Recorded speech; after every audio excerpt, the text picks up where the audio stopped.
CityCast from Explocity. I'm not a vegetarian, but I did not know that living in the house would hurt so much. We're the slums in the sky, skyscraper slums, Swapna likes to say. We're nowhere near scraping the skies, but the rude blue sky of Calcutta pours through the stricken bamboo and asbestos above. But most days I cannot look up. The slaughter below draws me like a magnet. We live inside the market. It is an underground cave, splattered with screaming men and dogs sniffing for bloody fish gills. Above the slippery slabs of the fishmongers, sometimes lit up by little bulbs, they build these little rows of rooms flanked by a balcony of rusted rail, like dark chicken rows. Even in your dreams, there's no running away from chicken bones. You see the shop when you look out of our window, a giant slab of stone, like the ledge of a temple, with cages underneath. They look like crates that can hold eggs or cauliflower spears, but they hold a mess of dirty white feathers and red beaks. Drowsy hens. What can you be but drowsy if you have no room to flap a wing or move a claw? All of you make up one big lump. You stare at the shiny pink thing, but you don't know that it's the skin breast of the neighboring hen who clawed you in your sleep last night.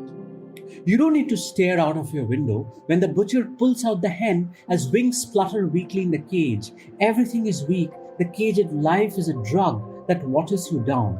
Still, when the heavy knife beheads the neck, there is no water. There's a spurt of blood that I don't see. I don't have to see it. But you cannot push out the screams. Swapna writhes and wriggles. Some mornings she leaves the bed as if pierced by a nightmare. The first slaughter leaps through the window. She can't eat anything before 1 o'clock. If the shrieks come while she has a bit of bread between her teeth, she thinks she's chewing their flesh. In the evening, she turns on the TV at full blast while watching nothing. But the hens always triumph over the shrillest music of the evening cereals before turning into meat. Did Swapna miss her evening puja? Her shrine and the prayer, the days before she entered the church for her love for my brother? She became a Christian when she married him, but she still wouldn't touch meat or eggs. And now my brother was dead, so that made her what? Still a Christian. She still came to the church on Sundays, but a widow too? In our country, meat-eating women became vegetarian when they were widowed. But how did that matter to the woman who had never eaten meat her whole life? Swapna and I now sleep in the same bed at night and hug each other, for night is the bleakest time to remember that we have no one else in this whole world to whom we can turn. I like to eat chicken.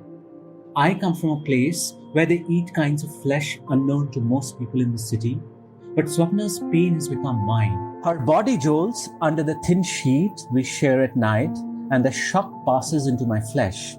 She looks sick when the shrieks reach her as she is about to cut roti with her teeth, and I want to vomit. There are days of red horror, festivals of goddesses who love meat, days of the wedding season. Many men arrive with butcher knives, great hordes of cages arrive to meet the butcher slab like an ancient temple. Throughout the day, the cries explode like a city of birds under the cloud of poison gas. I eat meat, but Swapna's pain has become mine. In this room, death is shaped like a window.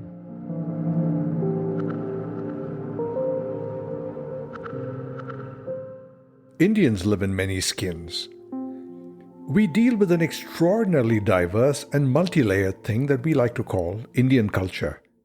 There have been various attempts to reduce its complexities to something simple that represents the sum of its parts. Often that's just a fool's errand, not easily expressed by, say, a fondness for Bollywood or spicy food. The cultural differences are stark when we travel. Not the differences with other cultures of the world, we always knew that, but the cultural differences between Indians that we don't notice so much while at home. Finding out that you have more in common with a Western colleague than from an Indian from a different part of India with a different language or religion or tastes in pop culture can be hard to articulate, much less justify. My guest today is Saikat Majumdar. His novel, The Middle Finger, explores this dynamic with the insight and sensitivity of a perpetual student of the world. At the storytelling level, the novel is entertaining, but like any competent literary work, The storytelling plays second violin to the complexity of the composition. I first heard of Saikat Majumdar when I encountered his writing in a review of a novel that he had written in a newspaper.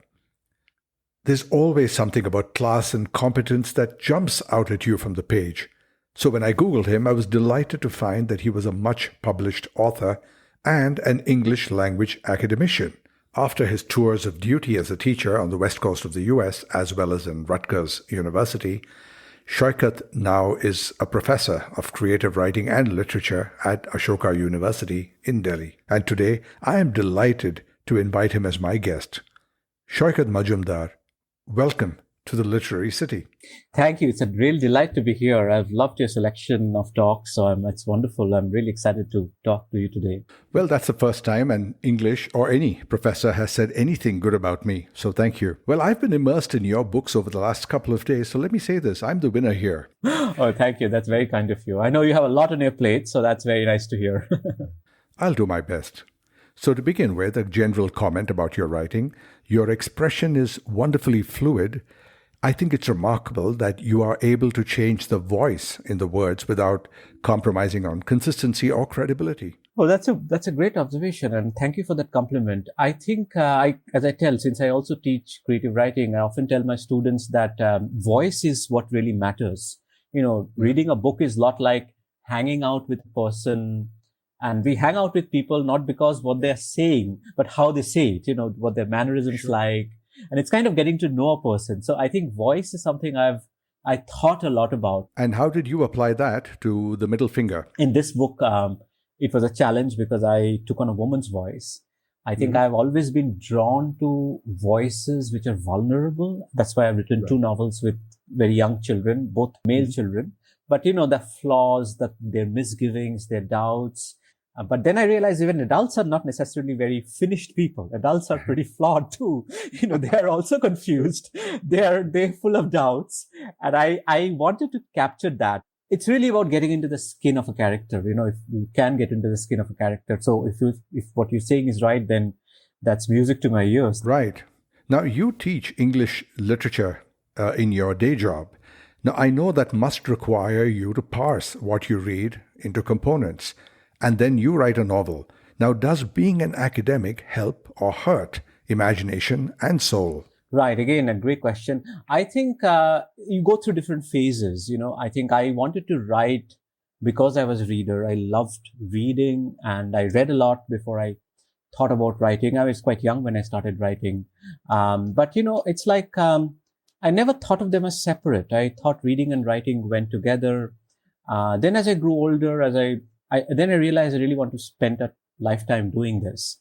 And, and then I realized that I like both. I like talking about books. I write writing books. I write writing books about books. So it's like, I think it was Toni Morrison once said that I write books, I teach books, I read books. It's one job. Now, that's a great quote, isn't it? It's a great quote.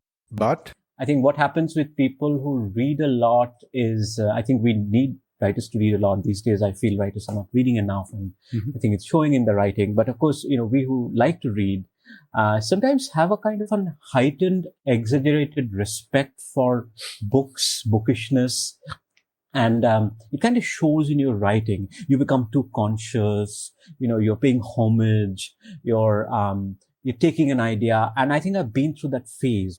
I mean, like they say, painting, you go through a imitation phase, you copy the masters. But a lot of writers go through that anyway. I went through my Joyce phase, I went through my J.M. Coetzee phase, and I think with Firebird, my second novel is the novel with which I found my voice. And does finding your voice include real life experiences? I think on a material level, it works really well because you read as part of your job, you write, talk about books. So it's not like I have to become something else. Though I remember once a friend, actually Vivek Shanbag, the Bangalore writer, quoted his father-in-law Anantamurthy telling him that, writers should have a job completely unrelated to what they do. Like there should be an insurance agent like Wallace Stevens, or they should work in a bank. And that actually, I can see the wisdom of that too, because in a way, I always tell my students that, you should have a real major. You can minor in creative writing, but have a real discipline, whether it's literature or physics or economics or philosophy, have a real, it's like having a job. And what you're going to write about, you can't just say that I'm going to be a writer,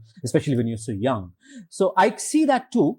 So in a way that works a little against me, that I feel like I'm always in the same space, and the university can become a rarefied atmosphere. So even though I've lived in different countries, one feels that one doesn't quite put down roots because you are existing in this rarefied space.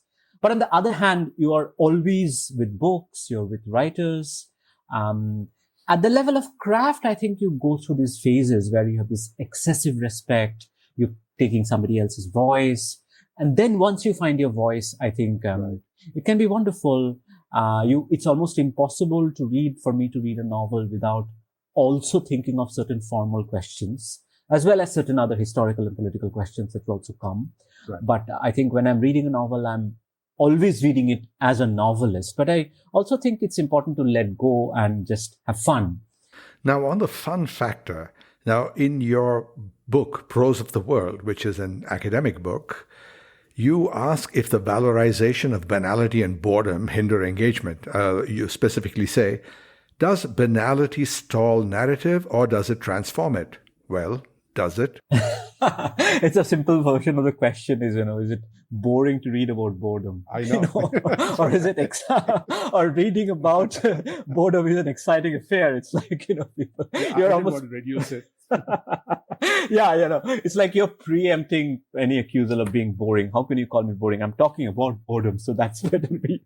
But no, I think that's a question that has occupied a lot of people. Even historians have thought about this question. Like, is an event a condition of a narrative? So in that case, how do you narrate a single day when nothing is happening? So something out of the ordinary need to happen for a narrative event to take place.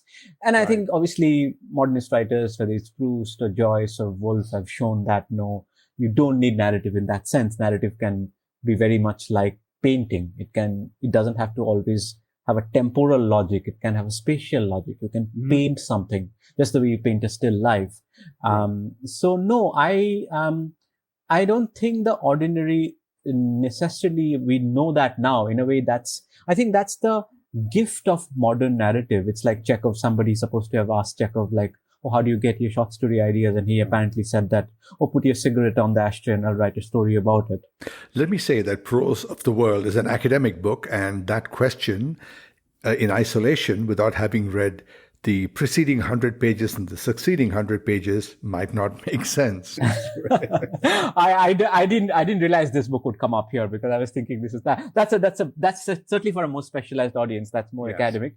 But I've written on that subject in more popular venues too. Right. I have read your columns in The Hindu and in the Los Angeles Review of Books. Now, I'd like to talk about your life as a teacher. You were a professor of English literature in the US for many years. What, if any, were the cultural biases? It's a very professional space, but of course the difficulty is that often you have to do a cultural translation, especially if you're not writing a kind of a predictable American immigrant narrative. I think America is quite insular when it comes to its own literary imagination. Is there an example? Like someone like Rohinton Mistry lives in Canada, hasn't written a single word about Canada. He's considered a Canadian writer. That would not happen in America. You have to write about America to be an American writer. There's a very strong nationalistic sense of self. Though I think US has a responsibility as a global power and a great university system to be more open. It is not as open as it should be. Things are changing always, but that is one challenge. On the culture of teaching itself, you write that the Indian college classroom used to be a quieter place where professors lectured and students took down notes in silence.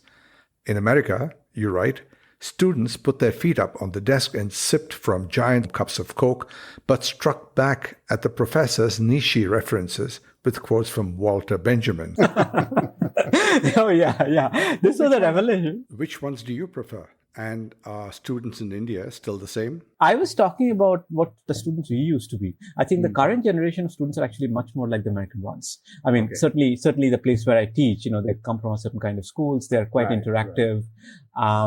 Whereas in America, I went there and I'm like, oh my God, yeah, they are just putting their feet up. It's so disrespectful. And then I realized they're completely attentive. They're completely paying attention. They're not goofing off just because their body language looks so fluid. They're actually extremely serious. They're just used to being like that. And then I realized there's a whole different way of paying respect, being respectful without just sitting tight, and you can be very chill. But what I find now is that in India, students still there is a core hierarchy. Like very simple example, I always tell them you can call me by my first name. Almost never, no one does. Yeah. Even the PhD students will not do that. But on the other hand, classroom interactions have opened up a lot more. People talk, people interact, and we make it very clear that we are not just here to do one-sided lectures. We want to hear from you. In your book, you illustrate the urban, social, race dynamic through the eyes of the protagonists. And in one place, your protagonist, who is a poet, is at a poetry slam somewhere in a basement in Manhattan. You write that an Irish guy does better brown face than an Indian chick does white face. How does that work? I don't know if it's actually doing it better at the perception. I feel like she, at least that's her anxiety. And obviously everything she feels is not necessarily correct. But she feels that, and I've seen that, if you're brown or black and you're researching on a very white subject, you kind of see that, do I have credibility? Whereas something like, in South Asian studies or Sanskrit has been done by white people for so long. Obviously it was a colonial venture. It was, the Germans did it in the 19th century, Romarola, Max Muller, and then the English did it. And a lot of the Jewish, white Jewish people in America have done all the Sanskrit studies because it requires a certain kind of privilege. So in a way, there is a credibility, and also because this is all happening in the US, he speaks Sanskrit and he's a performer.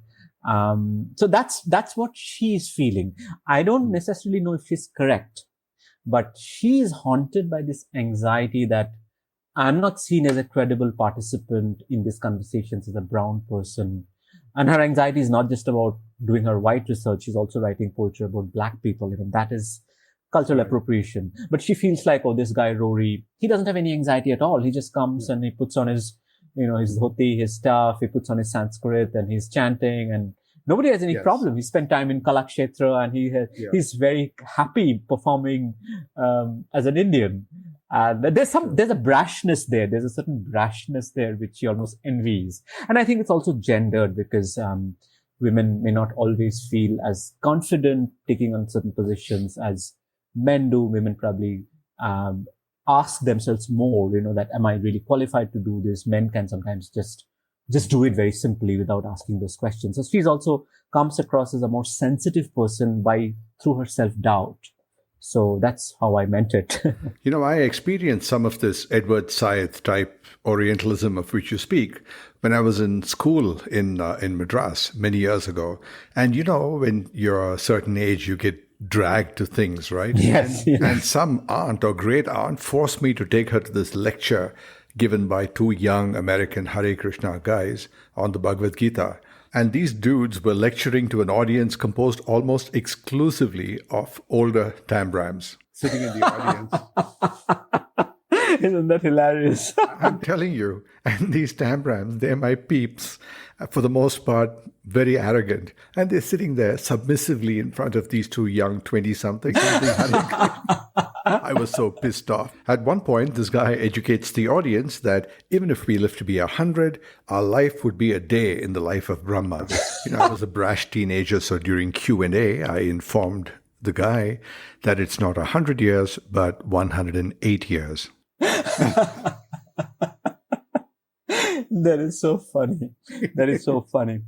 I think there's something about sort of subordinated cultures, and white culture is obviously, I remember something similar happened when I was serving on a search committee at Stanford, the Confucius Institute chair for Chinese studies. Okay. And it was very interesting. I heard one Chinese senior professor on the committee told me that oh, the Chinese government would either want, they would actually prefer a white person.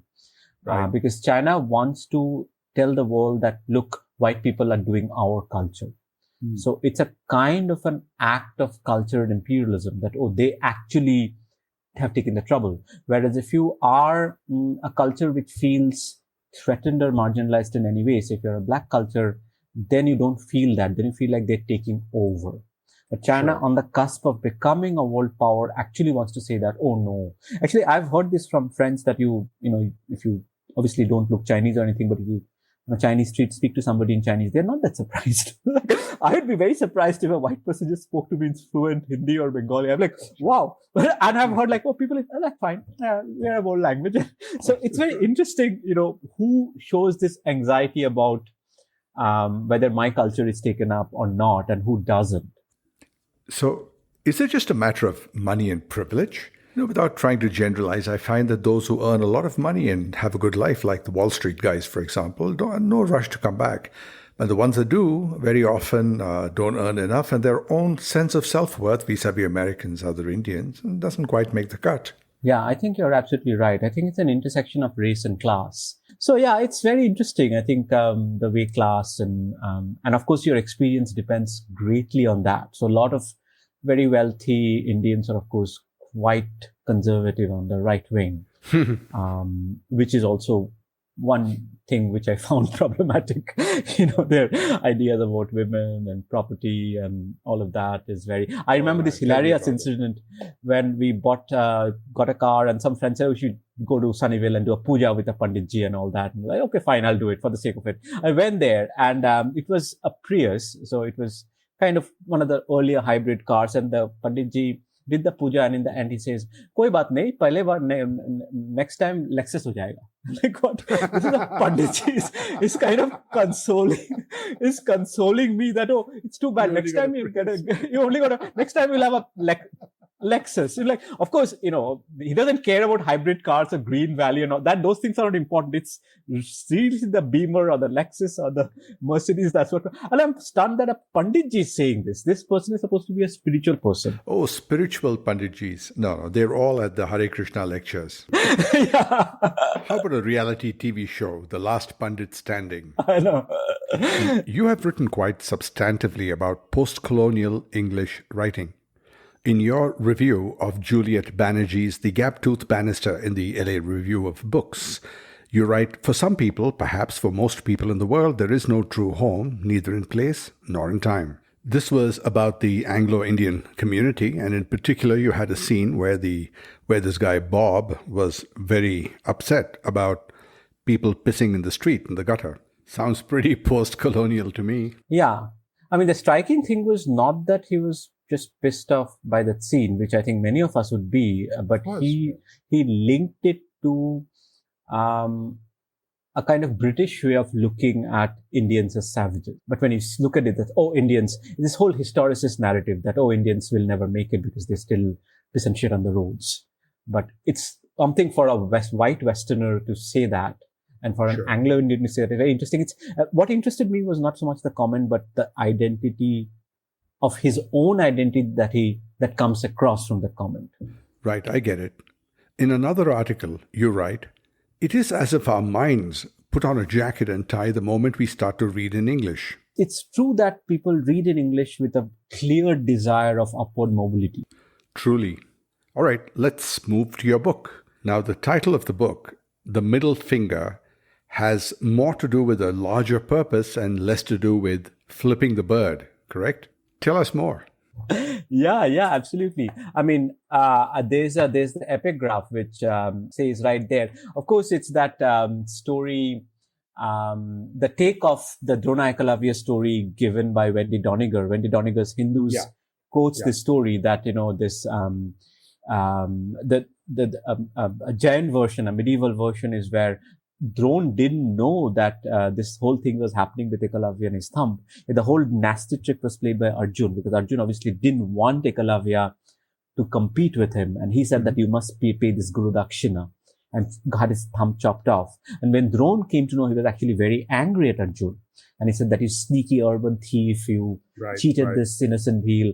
And then he gave the boon that from now on, the Bhil will be able to shoot with his index and middle finger. So he doesn't need his thumb. So the term middle finger obviously comes from that passage of Doniger's book. And I guess the idea is that some sort of unexpected disruptive source of power, which is not that far from its more slangy use. I have no problem. A lot of people thought that I was, you're showing a middle finger to the establishment or whatever. I'm fine with all that, but it has a very specific mythical reference. And you employ the same oblique sensitivity even with the characters in your book and the storyline itself.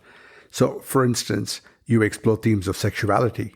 You almost quietly have the main protagonist, Megha, develop a Jones for Poonam, breaking all sorts of class boundaries. I noticed that you handle the descriptions of your women characters with a great deal more sensitivity than your male protagonists.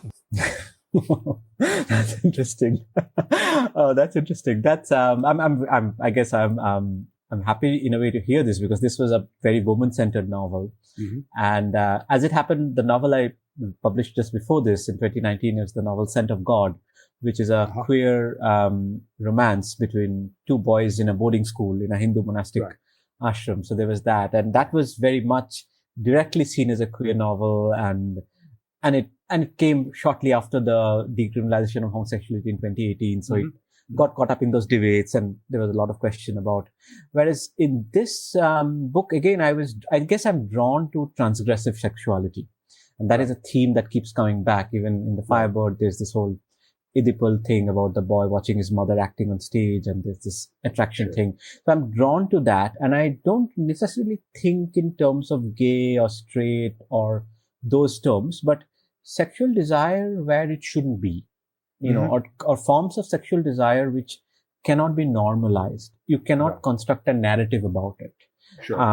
So when a boy feels an attraction for a cousin, or even for one's own mother, or a teacher feels that, or for a student feels all these unseemly places. And here, of course, you're absolutely right. I've shown a certain Megha turning away from a certain model of male brilliance. So that whole sort of quasi dating thing with Vivek, who turns out to be this Wall Street asshole or whatever. Why does he have to be an asshole? Because he's on Wall Street? Sorry, he's not. No, I think I'm being rough with him. He's not. I mean, he's just very arrogant. He's very arrogant. See, to my point, you handle your women characters with way more sensitivity. No, I think Rory, I like to think, is a sensitive character. Yeah. But Megha is kind of moving away from that kind of male brilliance. She sees that, and then, of course, she says no to Poonam. She doesn't want to teach her because she feels Poonam is too distant, or she speaks English. And what does she want to learn English for? She wants to learn English to get a call center job or to get married, have no sympathy. She has no idea that Poonam has her own vision for creativity. The Middle Finger by Saikat Majumdar is available everywhere. There's a link in the podcast description to where you can buy that book. Now, before we go, this very interesting line from your book, the whole poetry versus prose push-pull thing. Isn't that how the stanza is different from the paragraph? And then you also mention E. E. Cummings' Falling Leaves poem. So, a question I often ask, when does poetry become inspired typesetting?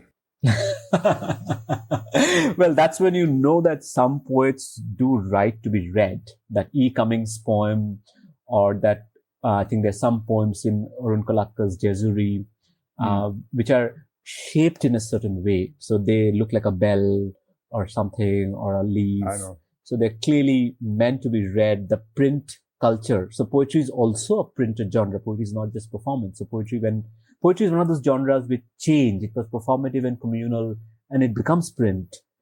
Theater also goes through that. The novel, of course, comes into existence. Novel didn't even exist. The novel is created by this culture. But poetry has both sides.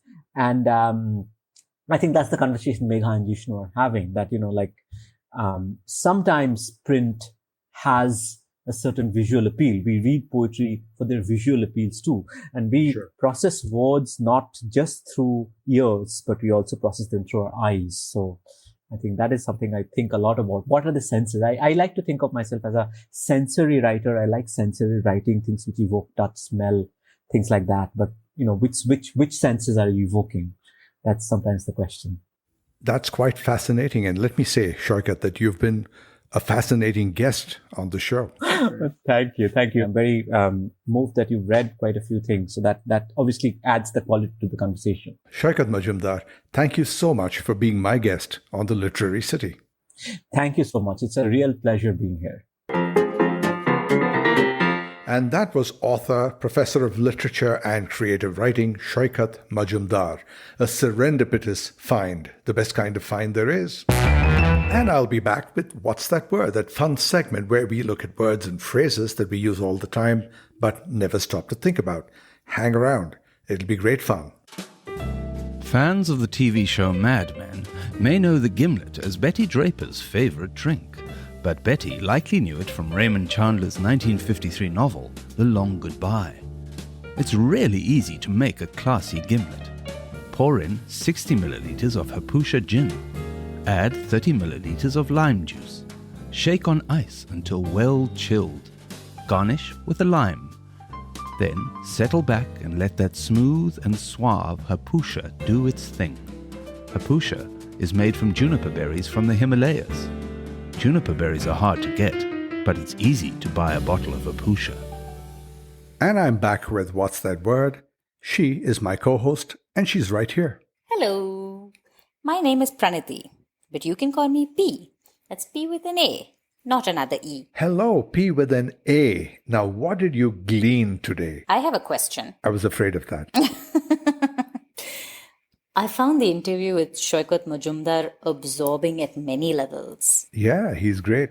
But what's level 1? Hey, this is not a listicle-based query. I only want to talk about it. Okay, go for your question. Okay. It has always intrigued me that some colleges teach creative writing. Can you really teach someone to be creative?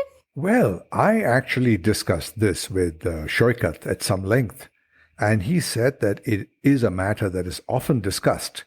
But from my POV, the thing to remember is that with every creative discipline, there's a huge component of craft, right? Right. So a creative writing course can give you both concept and tools that you need to know, that you need to have to be able to build your storytelling skills. Now, I don't know if imagination itself is something that you can get better at. I mean, I often practice winning the New York the lottery, by imagining it. And let me tell you, it works.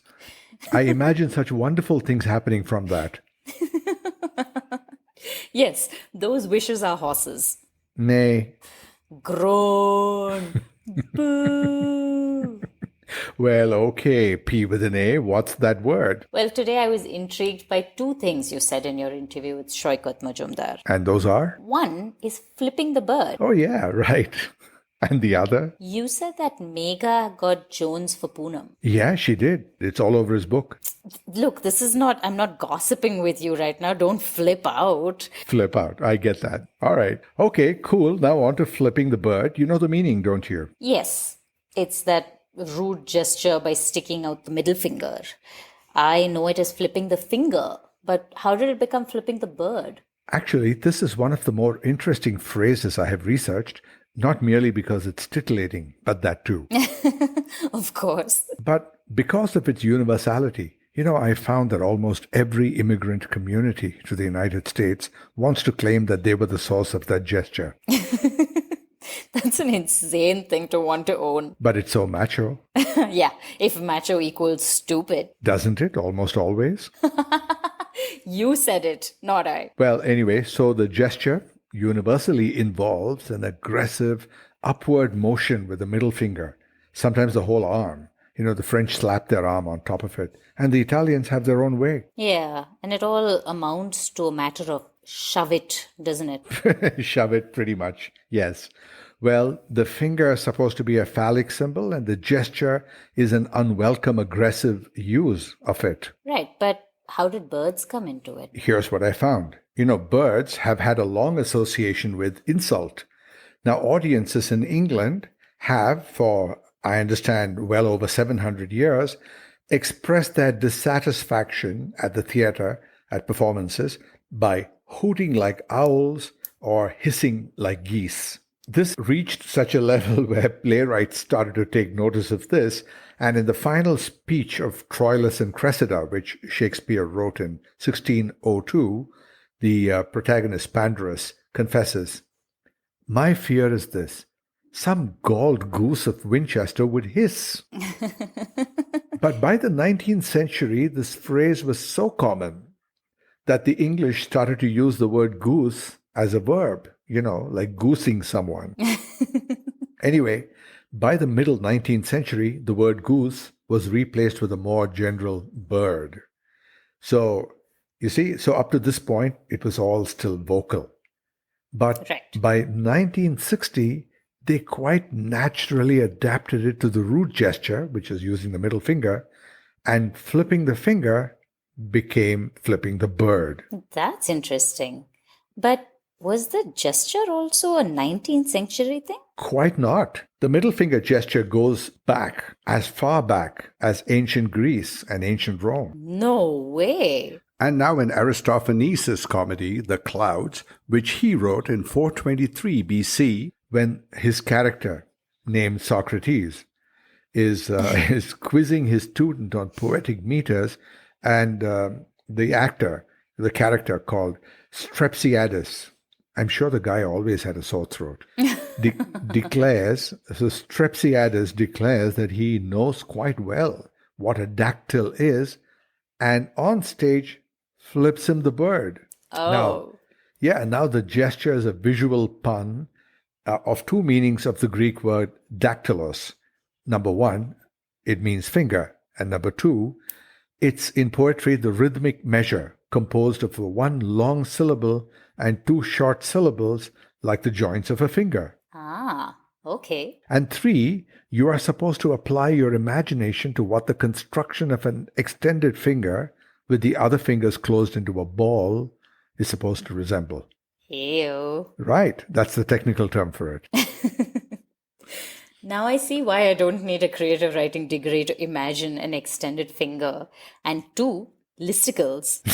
Listicles, that's funny. But wait, was Socrates alive and watching this play? I guess he was, because Socrates has been quoted as saying that the rude gesture was both boorish and stupid. Hey, Socrates was woke. He certainly was. Okay, now what was the other one again? Jones. You said Megha had Jones for Poonam. I did. Now we know, and we know having Jones generally means being attracted to someone, usually sexually. Correct. Sort of. Okay, but who was or is Jones and why is he the center of attraction? No, not who, but what is a Jones. What then? Well, like so many slang phrases, no one is quite sure how Jones came to be, but one common theory is the drug trade. Wait, what kind of drug? Not aspirin for sure, but heroin specifically. In the 1960s, especially in New York City, all those connected with heroin use, addicts and pushers, and more specifically or generically, addiction and withdrawal came to be called Jones and Mr. Jones. And so therefore the term could be applied liberally across that whole board. Yeah, but why Jones? Because Kumar may not have made the cut. Okay, I asked for that. All right, but seriously, one theory holds that the reason for Jones is that a lot of drugs used to be traded in this place in the NoHo area of Manhattan called Jones Alley. Now, for those who know New York City, it's off Lafayette between Bond and Bleecker. Why? What happens there now? I mean, what can you score now? Art supplies. How gentrified of them. Hey, they can sniff glue. Not something I'm jonesing for. But wait, when I gave you the meaning of Jones as being sexually attracted, you said sort of.